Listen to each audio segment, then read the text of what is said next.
नमस्कार, आप देख रहे हैं एनएमएफ न्यूज। मैं आपके साथ शबनम। तीसरी बार सत्ता में आने के बाद मोदी सरकार ने अपना पहला बजट पेश किया। संसद में खड़ी होकर वित्त मंत्री निर्मला सीतारमण ने बजट पेश करते हुए कई ऐसे ऐलान किए। कुछ लोगों को बहुत बड़ी राहत मिली है तो कुछ लोगों को मुश्किल का सामना करना पड़ेगा। चलिए नए बजट में लोगों को क्या नई राहत मिली है बताते हैं। नए बजट में लोगों को मोबाइल फोन को लेकर बड़ी राहत मिली है।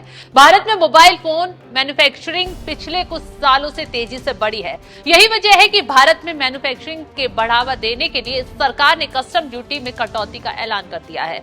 ये कटौती मोबाइल फोन्स और कई दूसरे पार्ट्स पर की गई है, तो इसका इंडस्ट्री पर सकारात्मक प्रभाव पड़ेगा और इससे फोन्स की कीमत भी कम हो सकती है।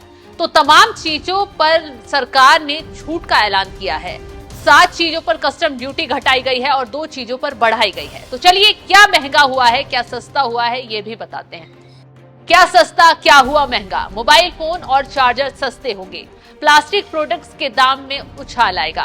कैंसर के इलाज की दवाइयां सस्ती होंगी। सोने और चांदी का कस्टम ड्यूटी घटाकर 6% कर दिया गया है। सोने, चांदी और प्लेटिनम सस्ता होगा। चमड़े से बनी वस्तुओं के साथ झींग मछली के दाम में भी कमी आएगी। कुछ टेलीकॉम इक्विपमेंट्स पर भी बेसिक कस्टम ड्यूटी 15% बढ़ाई गई है। इसका मतलब है कि सोलर सिस्टम लगाना अब थोड़ा महंगा हो सकता है। सिगरेट इस बार महंगी कर दी गई है। कपड़ा, इलेक्ट्रिकल व्हीकल, बिजली के तार, एक्सरे मशीन सस्ते होंगे।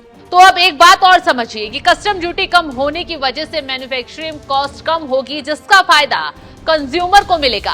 आसान शब्दों में कहें तो जिन चीजों पर कस्टम ड्यूटी कम है उस पर सामान की कीमत कम होगी। इसी के साथ वित्त मंत्री निर्मला सीतारमण ने इस बार मध्यम वर्ग को भी राहत दी है। स्टैंडर्ड टैक्स कटौती को 50,000 रुपए से बढ़ाकर 75,000 कर दिया गया है। न्यू टैक्स रिजीम में कुछ ऐसा होगा। टैक्स स्ट्रक्चर 0 से 3 लाख रुपए तक का कोई टैक्स नहीं। 3 लाख रुपए से 7 लाख रुपए तक 5% टैक्स रेट। 7 लाख रुपए से 10 लाख रुपए तक 10% टैक्स रेट। 10 लाख रुपए से 12 लाख रुपए तक 15% टैक्स रेट। 12 लाख रुपए से 15 लाख रुपए तक 20% टैक्स रेट। 15 लाख रुपए से ऊपर 30% टैक्स रेट। सैलरीड एम्प्लॉइज को न्यू टैक्स रिजीम में 75,500 रुपए तक की बचत होगी। तो तमाम वर्गों को इस बार बजट में राहत दी गई है। निर्मला सीतारमण ने बजट में टैक्स पेयर्स को लेकर बड़ा तोहफा दिया है। तो फिलहाल जिस तरीके से अब नए बजट में लोगों को तमाम चीजों में राहत मिली है, उस पर आपका क्या है कहना, में कमेंट कर जरूर बताएं।